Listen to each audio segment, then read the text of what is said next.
Warner Bros., much like Disney, is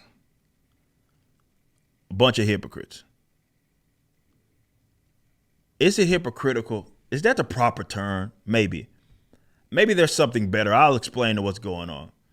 The last couple of years, you've seen all of these corporate, mega corporate entities that are just signaling to these different types of folks, or whatever the social justice left wants them to do.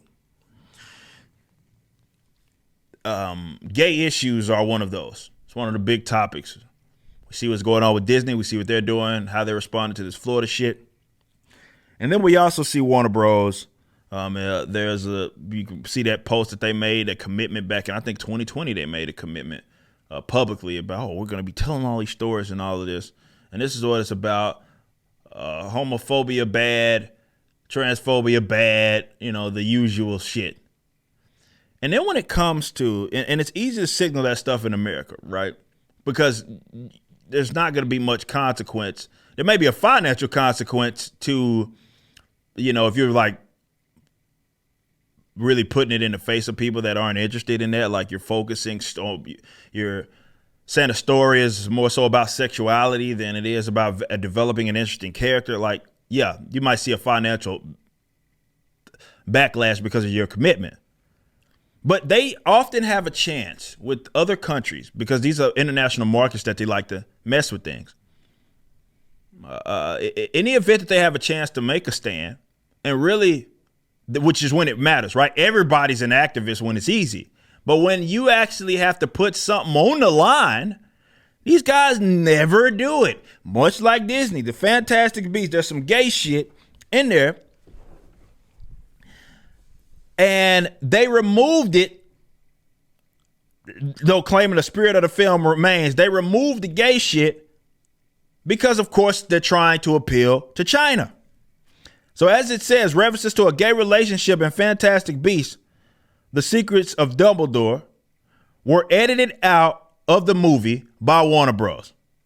For the film's release in China. It's only 6 seconds of the movie's 142-minute runtime were removed. Dialogue that was edited out alluded to the romantic past between male characters Dumbledore and Grindelwald.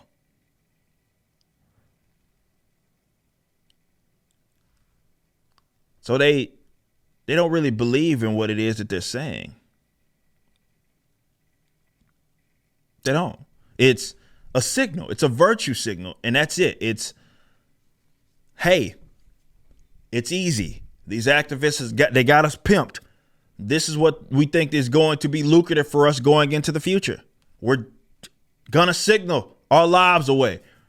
But when it comes to countries, be it in the Middle East, be it in other spots, China's of the world, where let's say homosexuality isn't looked at so fondly, that would be the more difficult, but it would be meaningful because at least we know that you're being honest and you actually believe in what it is you're saying. But that's not it. Because when it's time to take an actual stand, you wouldn't do that. This is why I'm saying it's about money. Look, you guys you have to understand this. I know that a lot of folks want to believe that there is something else nefarious going on, which there is that stuff intertwined within it. But you also need to understand that for me, and for what I pick up, it's real.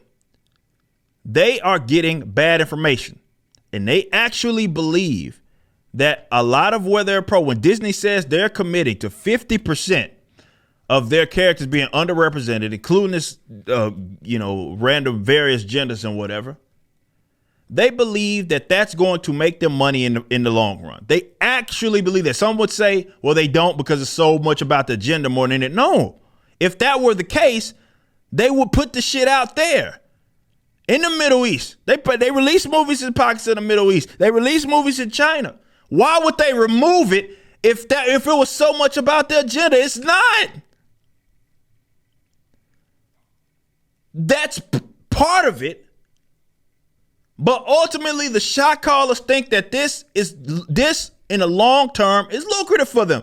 They actually think that this is where the country, for example, is going. And that's why that's why they're focusing so much on this stuff. That's it. Bad information.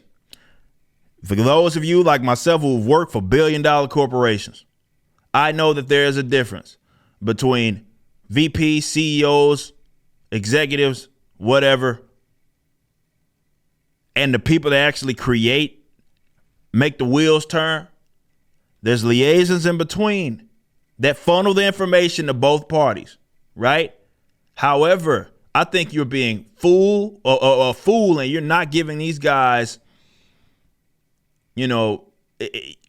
trust me, it's bad out there in a sense that the insane people control the asylum, right? And they're in on it.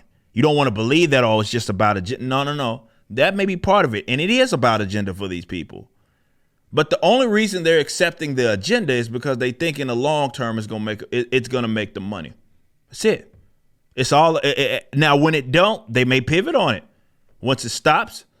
However, if they cared so much about the agenda itself and that's what it was about, then they would have no problem leaving that shit in, which would mean it wouldn't get released in a place like China, and they would take their losses. But they're not willing to do that. And that tells you everything it is that you need to know. You just listened to a clip from my podcast, For Canon's Sake, which is live throughout the week at 12 p.m. Central on youtube.com/YoungRipper59 and odyssey.com/@YoungRipper59. Be sure to check out my website, ericdjuly.com, so you can stay up to date with everything it is that I'm doing. You can also become a member and get access to a bunch of cool perks and exclusive content, which includes a social media hub where you can interact with myself and other members. It even has an app that you can get, which is now live in the Google and Apple stores.